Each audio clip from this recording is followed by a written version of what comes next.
We have no more wine. I must see my son.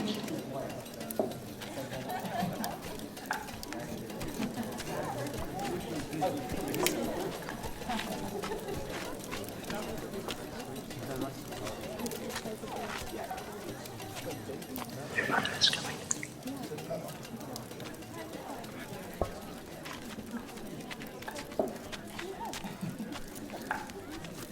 They have no more wine. What wilt thou have me to do for thee, that will I do. For mine hour is not yet come.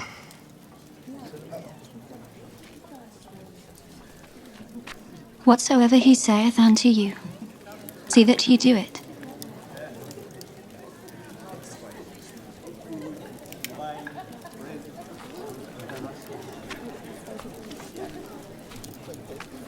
Gather the water vessels and fill them Fill them. with water.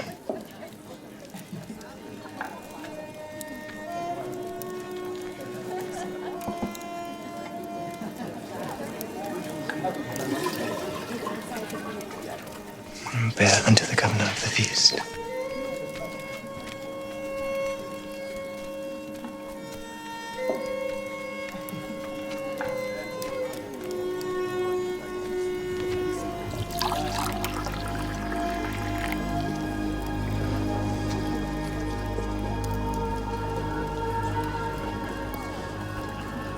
This is the first wedding feast I have ever attended, where the best of the wine has been saved for last.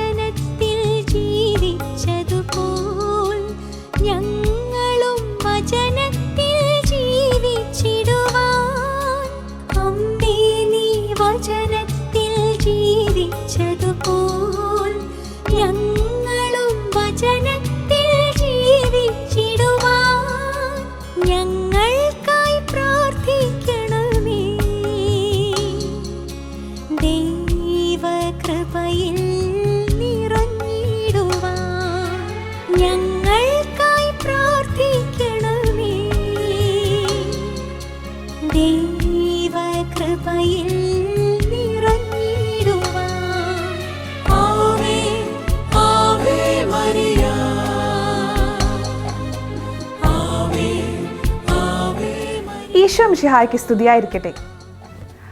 കൃപയുടെ കൊയ്ത്തുകാലത്തിലേക്ക് നമ്മെ കൈപിടിച്ചു നടത്തുന്ന 6-ാം ദിവസം. The harvest of grace. കൃപയുടെ കൊയ്ത്തുകാലം. കത്തോലിക്ക സഭയുടെ മതബോധന ഗ്രന്ഥത്തിൽ ഇപ്രകാരം പറയുന്നു: തൻ്റെ ജീവിതകാലം മുഴുവനും പുത്രനായ യേശുക്രിസ്തു ക്രൂശിൽ മരിച്ചപ്പോഴുണ്ടായ അവസാന പരീക്ഷണ കാലഘട്ടത്തിലും മറിയത്തിൻ്റെ വിശ്വാസം അചഞ്ചലമായിരുന്നു. ദൈവവചനം നിറവേറും എന്ന വിശ്വാസം മറിയം ഒരിക്കലും കൈവിട്ടില്ല. അതുകൊണ്ട് തന്നെ വിശ്വാസത്തിൻ്റെ ഏറ്റവും സംശുദ്ധമായൊരു സാക്ഷാത്കാരമായി നാം മറിയത്തെ വണങ്ങുന്നു. പരിശുദ്ധ കന്യാമറിയത്തിൻ്റെ വിശ്വാസ ജീവിതത്തെ പറ്റിയും അത് നമ്മുടെ ജീവിതത്തിൽ എങ്ങനെ പ്രാവർത്തികമാക്കാം എന്നതിനെ പറ്റിയും ബഹുമാനപ്പെട്ട ജോഷി മയ്യാറ്റിൽ അച്ഛൻ നമ്മോട് സംസാരിക്കുന്നത് പ്രാർത്ഥനയോടെ നമുക്ക് ശ്രവിക്കാം. യേശുവിൽ പ്രിയ നേഴ്സ് സുഹൃത്തുക്കളെ, നിങ്ങൾക്ക് യേശുവിൻ്റെ നാമത്തിൽ വന്ദനം. പരിശുദ്ധ കന്യക മാതാവ് വിശ്വാസ ജീവിതത്തിന് മാതൃക. വിശുദ്ധ പൗലോസ് അപ്പോസ്തലൻ വളരെ സുന്ദരമായി കൊരിന്തോസുകാർക്കുള്ള 2-ാം ലേഖനത്തിൽ 5-ാം അധ്യായം 7-ാം വാക്യത്തിൽ പറഞ്ഞു വയ്ക്കുന്നു: ഞങ്ങൾ നയിക്കപ്പെടുന്നത് കാഴ്ചയാലല്ല, വിശ്വാസത്താലാണ്. പൗലോസ് അപ്പോസ്തലൻ്റെ കണ്ണിൻ്റെ പേരാണത്രേ വിശ്വാസം. ജീവിതത്തിൽ എല്ലാം ഇരുട്ടായിരുന്നാലും ഒന്നും വ്യക്തമല്ലെങ്കിലും വിശ്വാസമെന്ന വലിയ കണ്ണിലൂടെ എല്ലാം കണ്ട് മുന്നോട്ട് യാത്ര ചെയ്യുന്നവരാണ് ക്രൈസ്തവരെന്നാണ് വിശുദ്ധ പൗലോസ് പറയുന്നത്. ഞങ്ങൾ നയിക്കപ്പെടുന്നത് കാഴ്ചയാലല്ല, വിശ്വാസത്താലാണ്. പരിശുദ്ധ കന്യക മറിയത്തിൻ്റെ ജീവിതത്തെ ഒറ്റ വാക്കിൽ വിശേഷിപ്പിക്കാമെങ്കിൽ അത് വിശ്വാസം എന്നാണ്. ദൈവമായ കർത്താവിലുള്ള വിശ്വാസം. പ്രിയപ്പെട്ടവരെ, ഒന്ന് ആലോചിച്ച് നോക്കൂ, മംഗളവാർത്തയുടെ നിമിഷം. മുന്നിൽ ഇരുട്ടാണ്. ആ വാർത്ത കേൾക്കുമ്പോൾ സത്യത്തിൽ ഹൃദയത്തിലേക്ക് ഭീതി അരിച്ചിറങ്ങേണ്ട ഒരു സമയമാണ്. കാരണം കന്യകയായവള് ഗർഭം ധരിച്ച് ഒരു കുഞ്ഞിനെ പ്രസവിക്കാൻ, പരിശുദ്ധാത്മാവിൻ്റെ ആവാസം സ്വീകരിച്ച് കുഞ്ഞിന് ജന്മം നൽകാൻ അങ്ങനെ വിളിക്കപ്പെടുമ്പോൾ അർത്ഥം എന്താ? അർത്ഥം വലിയൊരു കൽക്കൂമ്പാരത്തിനു കീഴെ ജീവനറ്റു കിടക്കുക എന്നാണ്. അന്നത്തെ കാലത്ത് ഭർത്താവ് അറിയാതെ ഗർഭിണിയാകുന്ന ഒരുവളുടെ വിധി അതാണ്. ഈ ഒരു അവസ്ഥയിൽ മൊത്തം ഇരുട്ടാണ്, ഭാവി അന്ധകാരത്തിലാണ്. പക്ഷെ അവിടെയാണ് അമ്മ പറഞ്ഞത്, ഇതാ കർത്താവിൻ്റെ ദാസി, നിന്റെ വചനം പോലെ എന്നിൽ സംഭവിക്കട്ടെ. കർത്താവിൻ്റെ ദാസി. ആ കൽക്കൂമ്പാരത്തിനു കീഴിൽ ഞെരിഞ്ഞമരാനാണ് കർത്താവ് ആഗ്രഹിക്കുന്നതിൽ. അങ്ങനെ തന്നെ സംഭവിച്ചോട്ടെ. പക്ഷേ കർത്താവിനിൽ നിന്ന് ആഗ്രഹിക്കുന്ന ഇക്കാര്യം നിറവേറ്റാൻ ഞാൻ സന്നദ്ധത പറഞ്ഞേ പറ്റൂ. അതാണ് വിശ്വാസിനിയായ പരിശുദ്ധ കന്യക മറിയത്തിൻ്റെ സുന്ദരമായ മാതൃക. വെറുതെയല്ല ഏലീശ്വാമ്മ, വിശുദ്ധ എലിസബത്ത് മറിയത്തെ നോക്കി പറഞ്ഞത്, നീ അനുഗ്രഹീതയാണ്. കാരണം എന്താ?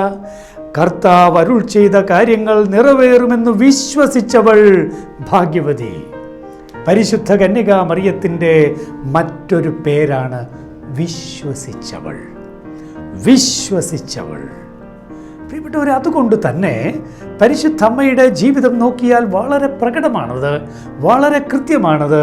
മുന്നോട്ട് പോകുമ്പോൾ ജീവിതത്തിൽ പ്രശ്നങ്ങൾ, പ്രതിസന്ധികളൊക്കെ ഉണ്ടാകുമ്പോഴും നോക്കണം, 153 കിലോമീറ്ററുകൾ ദുർഘടം പിടിച്ച വഴിയിലൂടെയുള്ള ആ യാത്ര, പൂർണ്ണ ഗർഭിണിയായിരിക്കുമ്പോൾ ആ യാത്ര ആലോചിച്ച് നോക്കൂ, എത്ര ക്ലേശകരമാണ്, എത്ര ഇരുട്ട് നിറഞ്ഞതാണ് ആ ജീവിത അനുഭവം.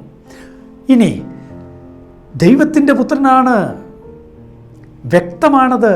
പക്ഷേ ഈ പുത്രന് ജനിക്കാനൊരിടമില്ലാത്ത അവസ്ഥ, ഇരുട്ട് നിറഞ്ഞ അവസ്ഥ തന്നെയാണത്.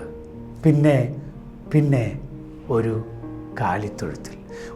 കാലിത്തൊഴുത്തിൽ പുത്രന് ജന്മം നൽകേണ്ടി വരുന്ന അവസ്ഥ.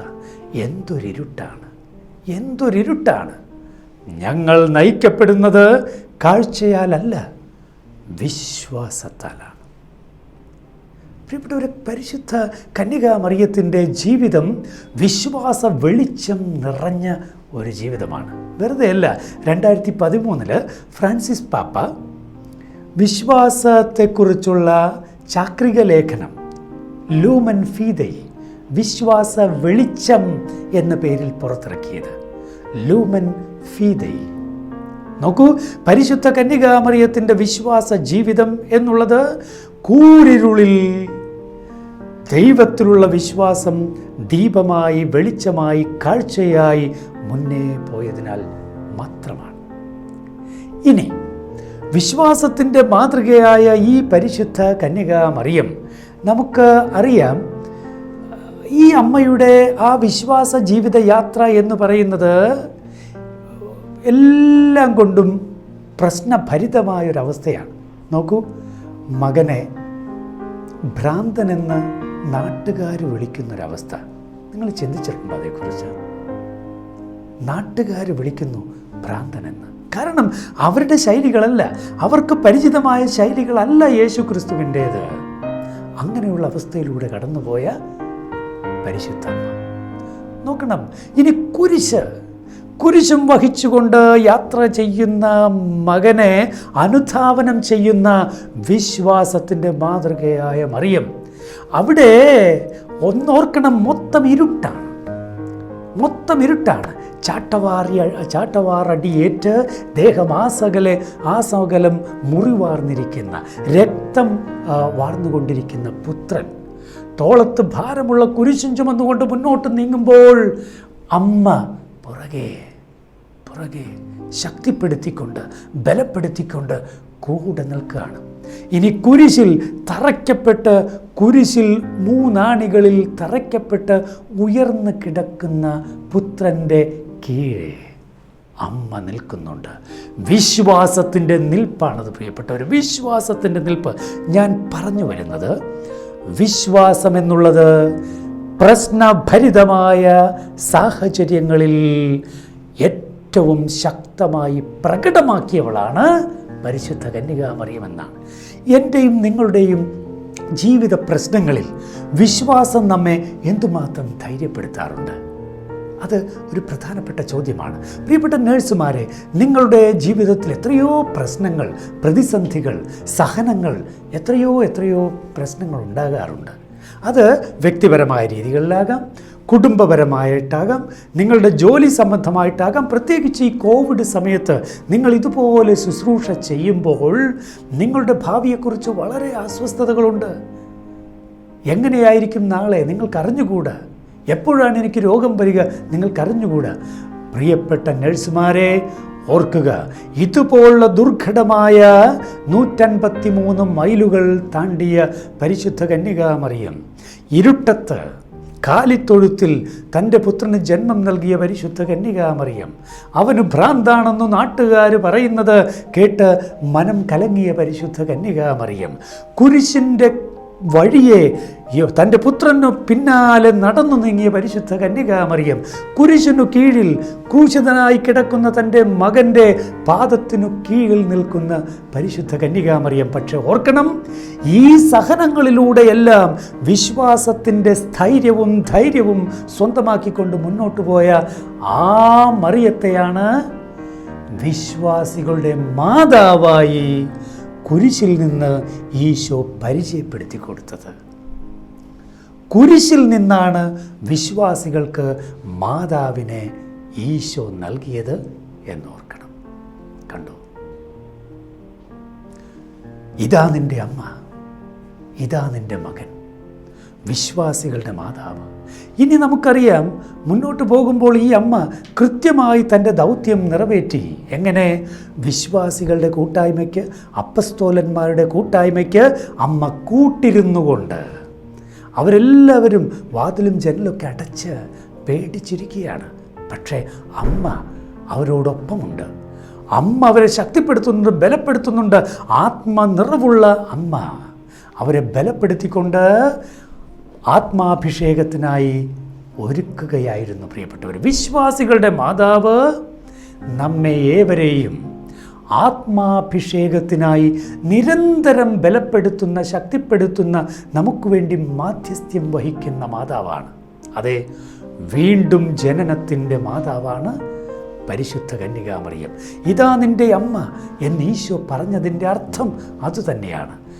പരിശുദ്ധാത്മാവിൽ നിന്ന് വീണ്ടും ജനിക്കാൻ നിനക്കും മാതൃത്വം നൽകുന്ന അമ്മയാണ് മറിയം.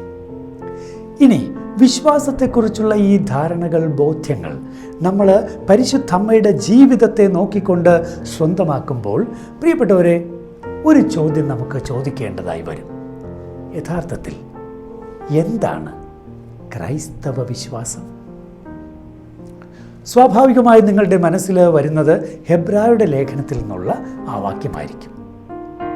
കാണപ്പെടാത്തവ ഉണ്ടെന്ന ബോധ്യവും പ്രത്യാശിക്കുന്നവ ലഭിക്കുമെന്ന ഉറപ്പും. ഇതാണ് പൊതുവെ എല്ലാവരും വിശ്വാസത്തിനൊരു നിർവചനമായി പറയാറ്. പക്ഷേ അതിലൊരു കുഴപ്പമുണ്ട്. ക്രൈസ്തവ വിശ്വാസത്തിൻ്റെ നിർവചനമാണ് അത് എന്ന് പറയരുത്. കാരണം അത് ഏത് മതവിശ്വാസത്തിൻ്റെയും നിർവചനമാകാം. കാണപ്പെടാത്തവ ഉണ്ടെന്ന ബോധ്യം, പ്രത്യാശിക്കുന്നവ ലഭിക്കുമെന്ന ഉറപ്പ്, അത് പൊതുവെ എല്ലാ വിശ്വാസികൾക്കും, അത് ഏത് മതത്തിൽപ്പെട്ടവരായാലും അവർക്കൊക്കെ ഉള്ളതാണ്. അങ്ങനെയെങ്കിൽ എന്താണ് ക്രൈസ്തവ വിശ്വാസം? വിശുദ്ധ യോഹന്നാൻ എഴുതിയ 1-ാം ലേഖനം 4-ാം അധ്യായം 16-ാം വാക്യത്തിൽ നമ്മൾ വായിക്കുന്നു, ദൈവത്തിന് നമ്മോടുള്ള സ്നേഹം നാം അറിയുകയും അതിൽ നാം വിശ്വസിക്കുകയും ചെയ്തിരിക്കുന്നു. ഇതാണ് ക്രൈസ്തവ വിശ്വാസം. ദൈവത്തിന് നമ്മോടുള്ള സ്നേഹം നാം അറിയുകയും അതിൽ നാം വിശ്വസിക്കുകയും ചെയ്തിരിക്കുന്നു. അതുകൊണ്ട് പ്രിയപ്പെട്ട നഴ്സുമാരെ, ക്രൈസ്തവ വിശ്വാസം അടിസ്ഥാനപരമായി ദൈവസ്നേഹത്തിലുള്ള വിശ്വാസമാണ്. ദൈവം നമ്മെ സ്നേഹിക്കുന്നു, നമ്മുടെ സ്നേഹമല്ല, ദൈവം നമ്മെ സ്നേഹിക്കുന്നു. അതാണ് പ്രധാനപ്പെട്ടത്. ദൈവം എന്നെ സ്നേഹിക്കുന്നു എന്ന ആ അറിവും ബോധ്യവും ആ സ്നേഹത്തിലുള്ള വിശ്വാസവും, അതാണ് ക്രൈസ്തവ വിശ്വാസം. ദൈവം എന്നെ സ്നേഹിക്കുന്നു എന്നുള്ളതിൻ്റെ ഏറ്റവും വലിയ കാഴ്ച ഏതാ? തൻ്റെ ഏകജാതനെ നൽകാൻ തക്ക വിധം ദൈവം ലോകത്തെ അത്രമാത്രം സ്നേഹിച്ചു. കണ്ടോ, യേശു ക്രിസ്തുവിലാണ് ദൈവസ്നേഹത്തിൻ്റെ പാരമ്യം നമുക്ക് കാണാൻ കഴിയുന്നത്. അതുകൊണ്ട് തന്നെ ക്രിസ്തുവിലുള്ള വിശ്വാസം ദൈവസ്നേഹത്തിലുള്ള വിശ്വാസമാണ്. നമ്മൾ ക്രൈസ്തവ വിശ്വാസവും സ്നേഹവും തമ്മിൽ വേർതിരിക്കാനാവില്ല എന്ന് വ്യക്തമാണ്. ഗലാത്യക്കാർക്കുള്ള ലേഖനം ഗലാത്തിയ 5:6 നമ്മൾ വായിക്കുന്നുണ്ടല്ലോ, സ്നേഹത്തിലൂടെ പ്രവർത്തനനിരതമായ വിശ്വാസമാണ് സുപ്രധാനം. അപ്പോൾ ഒരു ക്രൈസ്തവ വിശ്വാസിക്ക് സ്നേഹത്തിലൂടെ പ്രവർത്തനനിരതയായി ജീവിക്കാതിരിക്കുക വയ്യ. യോഹന്നാൻ്റെ 1-ാം ലേഖനത്തിൽ തന്നെ 3-ാം അധ്യായം 16-ാം വാക്യത്തിൽ നമ്മൾ വായിക്കുന്നു, യേശുക്രിസ്തു നമുക്ക് വേണ്ടി സ്വന്തം ജീവൻ പരിത്യജിച്ചു എന്നതിൽ നിന്ന് സ്നേഹം എന്തെന്ന് നാം അറിയുന്നു. കണ്ടോ, ദൈവത്തിൻ്റെ സ്നേഹം എന്നത് യേശുക്രിസ്തുവിൻ്റെ ജീവത്യാഗത്തിൽ പ്രകടമാണ്. അപ്പോൾ സ്നേഹമെന്നാൽ അടിസ്ഥാനപരമായി യേശുക്രിസ്തുവോളം ജീവൻ ത്യജിക്കാൻ, അപരർക്ക് വേണ്ടി ജീവൻ ത്യജിക്കാൻ എടുക്കുന്ന തീരുമാനമാണ്. അതുകൊണ്ട് തന്നെയാണ് അതിന് തൊട്ടു പിന്നിൽ നമ്മൾ വായിക്കുന്നു, വാക്കിലും സംസാരത്തിലുമല്ല പ്രവൃത്തിയിലാണ് സ്നേഹം കാണേണ്ടത് എന്ന് പറയുന്നത്. അതുകൊണ്ട് വിശ്വാസം എന്ന് പറയുമ്പോൾ ഈ സ്നേഹത്തെ പരിഗണിക്കാതെ വയ്യ. ഇതു മാത്രമല്ലല്ലോ പ്രത്യാശ. പരിശുദ്ധ കന്യകാമറിയത്തിൽ വിശ്വാസവും സ്നേഹവും പ്രത്യാശയും വളരെ പ്രകടമായി, വളരെ കൃത്യമായി നമ്മൾ കണ്ടതാണ്. പ്രത്യാശ. പ്രിയപ്പെട്ടവരെ, തെസ്സലോനിക്കക്കാർക്കുള്ള 1-ാം ലേഖനം നിങ്ങൾ മനസ്സിലാക്കേണ്ടത് പുതിയ നിയമത്തിൽ ആദ്യമായി എഴുതപ്പെട്ട പുസ്തകമാണ് തെസ്സലോനിക്കക്കാർക്ക് എഴുതിയ 1-ാം ലേഖനം. വിശുദ്ധ പൗലോസ് AD 50 എഴുതിയെന്നാണ് പറയപ്പെടുന്നത് തെസ്സലോനിക്കക്കാർക്കുള്ള ലേഖനത്തിൽ. തെസ്സലോനിക്കക്കാർക്കുള്ള ലേഖനത്തിൽ 1-ാം അധ്യായത്തിൽ 3-ാം വാക്യത്തിൽ ഈ 3 കാര്യങ്ങളും, വിശ്വാസം, സ്നേഹം, പ്രത്യാശ, ഈ 3 കാര്യങ്ങളും കൃത്യമായി പറഞ്ഞു വച്ചിരിക്കുകയാണ്. ഞാനത് വായിക്കട്ടെ. നമ്മുടെ പിതാവായ ദൈവത്തിൻ്റെ മുൻപാകെ നിങ്ങളുടെ വിശ്വാസത്തിൻ്റെ പ്രവൃത്തിയും സ്നേഹത്തിൻ്റെ പ്രയത്നവും നമ്മുടെ കർത്താവായ യേശുക്രിസ്തുവിലുള്ള നിങ്ങളുടെ ദൃഢമായ പ്രത്യാശയും ഞങ്ങൾ അനുസ്മരിക്കുന്നു. സ്നേഹം, വിശ്വാസം, പ്രത്യാശ. വെറുതെയല്ല. എല്ലാ ദിവസവും ജപമാല ചൊല്ലുന്നതിന് ആദ്യത്തെ പടിയായി വിശ്വാസ പ്രമാണം കഴിഞ്ഞാൽ നമ്മൾ എന്താ ചെയ്യാറ്? സ്നേഹത്തിൽ വളരാൻ, വിശ്വാസത്തിൽ വളരാൻ, ശരണത്തിൽ ആഴപ്പെടാൻ നമ്മൾ ആദ്യമേ തന്നെ പ്രാർത്ഥിക്കും. നന്മ നിറഞ്ഞ മറിയമേ സ്വസ്തി. സ്നേഹം, വിശ്വാസം, പ്രത്യാശ, ഈ 3ഉം അവിഭക്തങ്ങളാണ്, വിഭജിക്കാനാവാത്തവയാണ്. ക്രൈസ്തവ വിശ്വാസത്തിൻ്റെ അതിന് 3 മുഖങ്ങളുണ്ട്. ക്രൈസ്തവ വിശ്വാസത്തിന് ഒരു തലം വിശ്വാസത്തിൻ്റേത്, 2-ാം തലം സ്നേഹത്തിൻ്റേത്, 3-ാം തലം പ്രത്യാശയുടേത്. പ്രിയ നഴ്സുമാരെ, നമ്മൾ പരിശുദ്ധ അമ്മയുടെ ജീവിതം കണ്ടപ്പോൾ വിശ്വാസത്തിൻ്റെ മാതൃക എന്ന് പറഞ്ഞാണ് കണ്ടത്. പക്ഷേ ആ ജീവിതത്തിലേക്ക് സൂക്ഷിച്ചൊന്ന് നോക്കൂ, സ്നേഹത്തിൻ്റെയും മാതൃകയാണ്. 167 കിലോമീറ്ററുകൾ ഏലീശാമ്മയെ ശുശ്രൂഷിക്കാനായി താണ്ടിയ സ്നേഹത്തിൻ്റെ ആ മരിയൻ പാദങ്ങൾ, സ്നേഹത്തിൻ്റെ മരിയൻ പാദങ്ങൾ, ശുശ്രൂഷയുടെ മരിയൻ പാദങ്ങൾ. പിന്നെ 3 മാസം അവൾക്ക് ശുശ്രൂഷ ചെയ്തുവെന്നാണല്ലോ. എലീശാമ്മയ്ക്ക് 3 മാസം ശുശ്രൂഷ. അർത്ഥമെന്താ? 6-ാം മാസമാണ് കേട്ടത്. പിന്നെയോ ഏറ്റവും കൂടുതൽ ശുശ്രൂഷ ആവശ്യമുള്ള ആ പ്രസവത്തിന് തൊട്ട് മുൻപുള്ള മാസങ്ങൾ, 3 മാസം. കണ്ടോ, പരിശുദ്ധ കന്യകാ മറിയം വാക്കിൻ്റെയോ സംസാരത്തിൻ്റെയോ ആൾ മാത്രമല്ല, സ്നേഹത്തിൻ്റെ പ്രവൃത്തിയുടെ അമ്മയാണ് മറിയം. അതുകൊണ്ട് വളരെ പ്രകടമാണ് ആ സ്നേഹത്തിൻ്റെ അമ്മയുടെ ആ ചിത്രം. കാനായിലെ കല്യാണ വിരുന്നിൽ എല്ലാവരും അവിടെ എത്തിയിരിക്കുന്നു, വിശിഷ്ട അതിഥികളൊക്കെ എത്തിയിട്ടുണ്ട്. പക്ഷേ അവിടെ നമ്മൾ വായിക്കുന്നു, അമ്മ അവിടെ ഉണ്ടായിരുന്നു. അമ്മ അവിടെ ഉണ്ടായിരുന്നു. യേശുവിൻ്റെ അമ്മ അവിടെ ഉണ്ടായിരുന്നു. എന്താ കാര്യം? യേശുവിൻ്റെ അമ്മ എവിടെയൊക്കെ സഹായം ആവശ്യമുണ്ടോ അവിടെയൊക്കെ ഉണ്ടായിരിക്കും. അത് അന്നും അങ്ങനെ തന്നെ, ഇന്നും അങ്ങനെ തന്നെ. മനുഷ്യരുടെ ജീവിതങ്ങളിൽ പരിശുദ്ധ അമ്മയുടെ ഇടപെടൽ, ലോകത്തിലെ വിവിധ സംഭവങ്ങളിൽ പരിശുദ്ധ അമ്മയുടെ ഇടപെടൽ, പരിശുദ്ധ അമ്മയുടെ പ്രത്യക്ഷങ്ങൾ, ഇതെല്ലാം അമ്മയുടെ സ്നേഹത്തിൻ്റെ കാഴ്ചകളാണ് പ്രിയപ്പെട്ടവർ. ഇനി പ്രത്യാശയുടേത്, അത് നമ്മൾ കണ്ടു. സഹനങ്ങളുടെ നിമിഷങ്ങളിൽ, ഇരുളിൻ്റെ നിമിഷങ്ങളിലൊക്കെ പ്രത്യാശയുടെ കാര്യം നമ്മൾ കണ്ടതാണ്. പ്രിയപ്പെട്ടവരെ, ഞാൻ അമ്മയുടെ ഈ വിശ്വാസ മാതൃകയെക്കുറിച്ച് സംസാരിക്കുമ്പോൾ ഞാൻ അവസാനിപ്പിക്കാൻ ആഗ്രഹിക്കുന്നത് നമ്മുടെ പ്രത്യാശ ജീവിതത്തെക്കുറിച്ച് പറയാനാണ്. കൊറിന്തോസുകാർക്കുള്ള 1-ാം ലേഖനത്തിൽ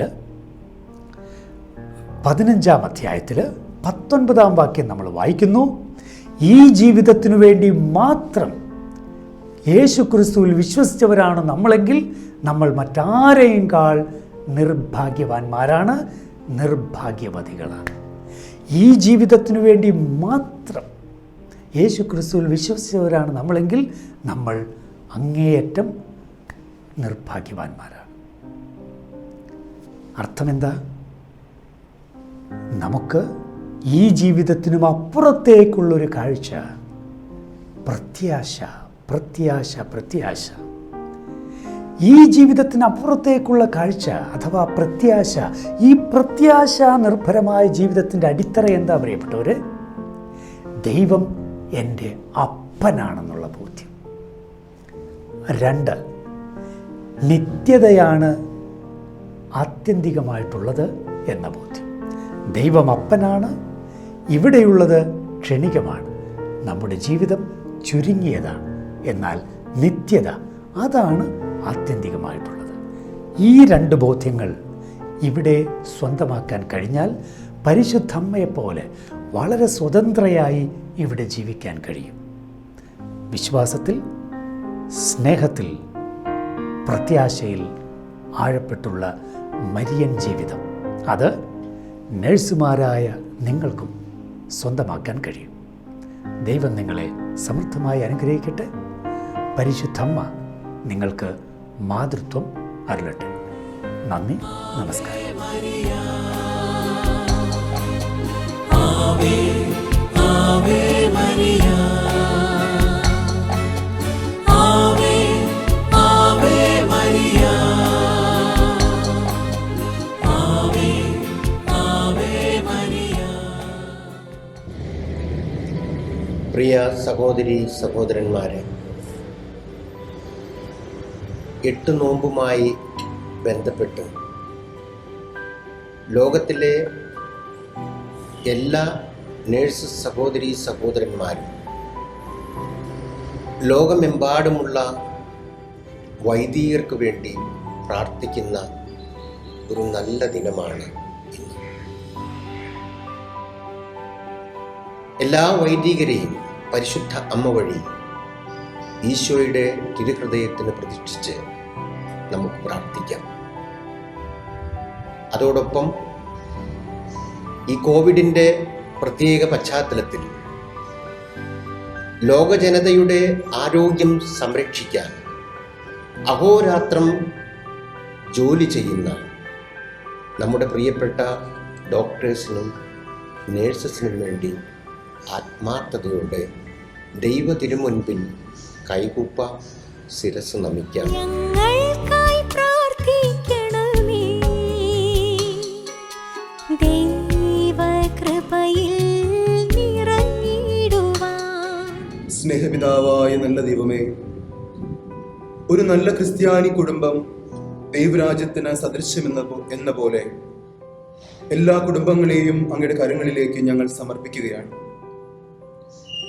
ഏറെ പ്രത്യേകിച്ച് നിന്റെ സ്നേഹവും കരുണയും ആർദ്രതയും സൗഖ്യദായകമായ സ്പർശനവും വഴി നിന്നെ പകർന്നു നൽകുവാൻ വിളിക്കപ്പെട്ടിരിക്കുന്ന ഓരോ നേഴ്സസ് കുടുംബത്തെയും അങ്ങയുടെ കരങ്ങളിലേക്ക് ഞങ്ങൾ സമർപ്പിക്കുന്നു. കർത്താവേ, അവർ ഏറ്റെടുത്തിരിക്കുന്ന ഈ ത്യാഗോജ്ജലമായ ജീവിതം വഴി അനേകർക്ക് അങ്ങയുടെ സ്നേഹവും കരുണയും പകർന്നു കൊടുക്കുവാൻ അവരെ അങ്ങ് പ്രാപ്തരാക്കണമേ. അവരുടെ ത്യാഗത്തിന് പ്രതിഫലം കൊടുക്കണമേ. ഓരോ നേഴ്സസും അവരുടെ കുടുംബവും ഈ ലോകത്തിൽ അങ്ങേക്ക് സാക്ഷ്യം വഹിക്കുന്ന, അങ്ങേ പകർന്നു നൽകുന്ന ഒരു മിഷണറി കുടുംബമായി രൂപാന്തരപ്പെടുത്തണമേ. അങ്ങയുടെ സ്നേഹവും കരുണയും എല്ലാവിധ അനുഗ്രഹങ്ങളും ഇവരുടെ ജീവിതത്തിലേക്ക് അങ്ങ് പകർന്നു കൊടുക്കണമേ. ഇവരുടെ ബുദ്ധിമുട്ടുകളിൽ, ക്ലേശങ്ങളിൽ, സഹനങ്ങളിൽ താങ്ങും തണലുമായിരിക്കണമേ. സ്നേഹനാഥനായ ഈശോയെ, നസ്രത്തിലെ കുടുംബം പോലെ സന്തോഷത്തിലും സമാധാനത്തിലും ഇവർ ഓരോരുത്തരുടെയും കുടുംബങ്ങളെ അങ്ങ് നയിക്കണമേ. അങ്ങേക്ക് സാക്ഷ്യം വഹിക്കുന്ന വലിയൊരു മിഷണറി കുടുംബമായി മാറുവാനായിട്ട് ഈശോയെ ഓരോ നേഴ്സസ് കുടുംബത്തെയും അങ്ങ് സഹായിച്ച് അനുഗ്രഹിക്കണമേ എന്ന് അങ്ങയുടെ വാത്സല്യമുള്ള മാതാവിന്റെ മാധ്യസ്ഥം വഴി അങ്ങയോട് ഞങ്ങൾ പ്രാർത്ഥിക്കുന്നു. ഞങ്ങൾക്കായി പ്രാർത്ഥിക്കണമേ. ദൈവകൃപയിൽ നിറഞ്ഞിടുവാൻ. ഈ നല്ല സുദിനത്തിൽ ലോകത്തിലെ എല്ലാ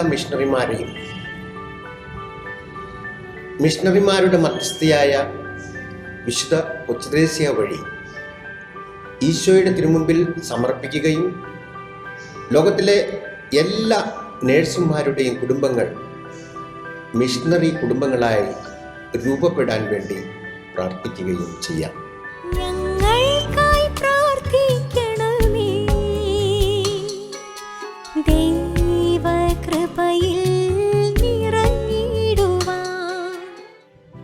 വൈദികരുടെ രാജ്ഞിയായ പരിശുദ്ധ അമ്മേ, ലോകമെമ്പാടുമുള്ള എല്ലാ വൈദിക സഹോദരങ്ങളെയും അമ്മയുടെ വിമല ഹൃദയത്തിലേക്ക് ഞങ്ങൾ ചേർത്ത് വെച്ച് പ്രാർത്ഥിക്കുന്നു.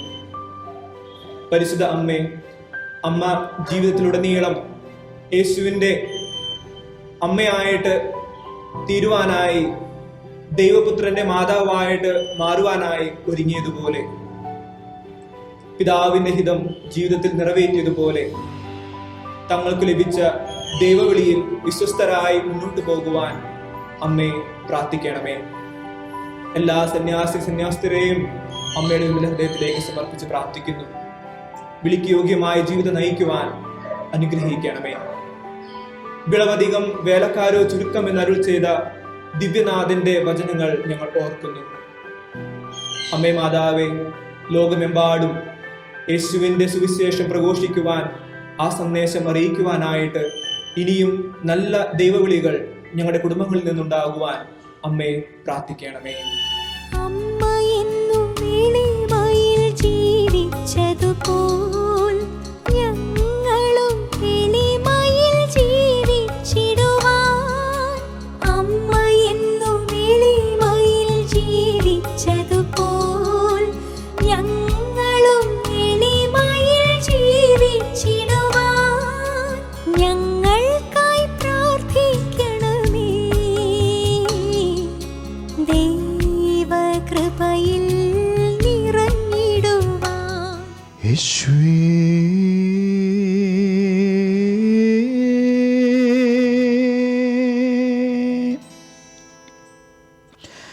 നീ മാത്രമാണ് ഞങ്ങളുടെ അഭയം. നീ മാത്രമാണ് ഞങ്ങളുടെ സംഗീതം.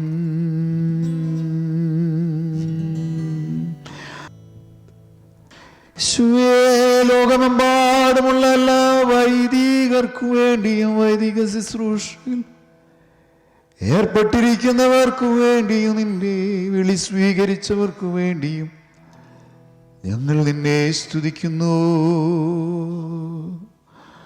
അവരോടൊപ്പം നിന്നെ ഞങ്ങൾ ആരാധിക്കുന്നു. നിന്റെ ശരീരരക്തങ്ങൾ ഉയർത്തിപ്പിടിക്കുന്ന എല്ലാ വൈദിക ഗണത്തോടുമൊപ്പം ഈശോയെ അഭിഷേകം നൽകപ്പെട്ട എല്ലാ നിന്റെ ദാസന്മാരോടുമൊപ്പം നിന്നെ ഞങ്ങൾ സ്തുതിക്കുന്നു, ആരാധിക്കുന്നു, മഹത്വപ്പെടുത്തുന്നു. അവരുടെ കരങ്ങളെ നീ ബലപ്പെടുത്തണമേ. മലിനമാകാതെ അവരെ നീ കാത്ത് പരിപാലിക്കണമേ. എല്ലാ നേഴ്സുമാരെയും അവരുടെ കുടുംബാംഗങ്ങളെയും ഈ നിമിഷം നിന്റെ കരങ്ങളിലേക്ക് സമർപ്പിച്ചുകൊണ്ട് ഞങ്ങൾ പ്രാർത്ഥിക്കുന്നു. നിന്നെ ഞങ്ങൾ സ്തുതിക്കുന്നു, ആരാധിക്കുന്നു. ഈശോയേ, അവരുടെ കരങ്ങളെ നീ ബലപ്പെടുത്തണമേ. അവർക്ക് വേണ്ടുന്ന സ്വർഗത്തിന്റെ ശക്തിയും ദാനങ്ങളും നീ കൊടുക്കണമേ. അവരുടെ എല്ലാ നിയോഗങ്ങളെയും നീ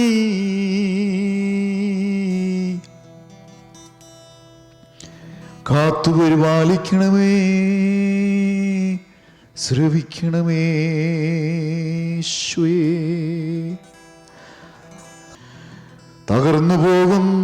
തളർന്നു പോകുന്നവരുടെ ഹൃദയങ്ങളെ നീ ബലപ്പെടുത്തണമേ. ആത്മാവിന്റെ ശക്തിയാൽ നിറയ്ക്കണമേ. മാനസികവും ശാരീരികവുമായ അസ്വസ്ഥതകളാൽ വേദനിക്കുന്നവരെ ഈ നിമിഷം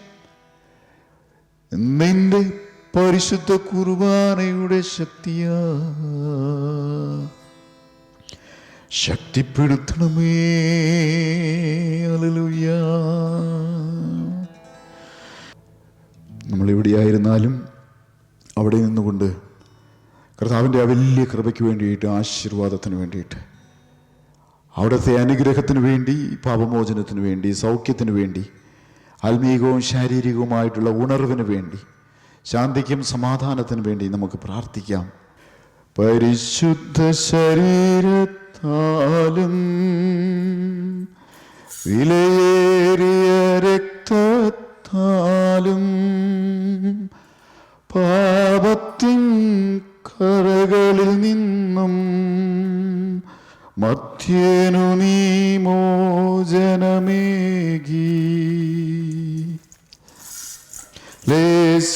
ലേസാദിവ്യ കടാക്ഷം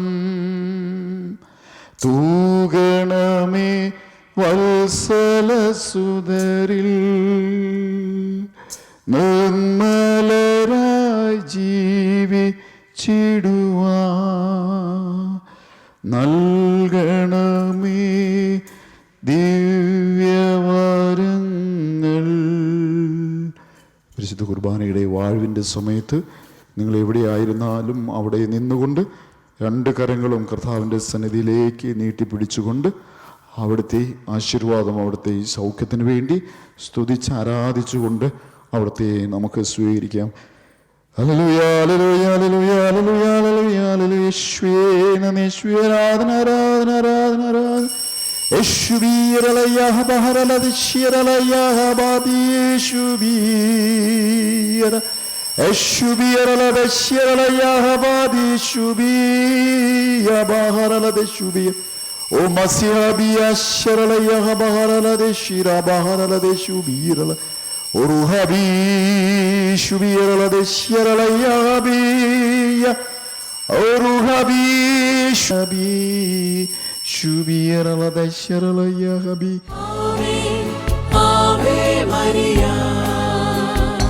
The harvest of grace. കൃപയുടെ കൊയ്ത്തുകാലം.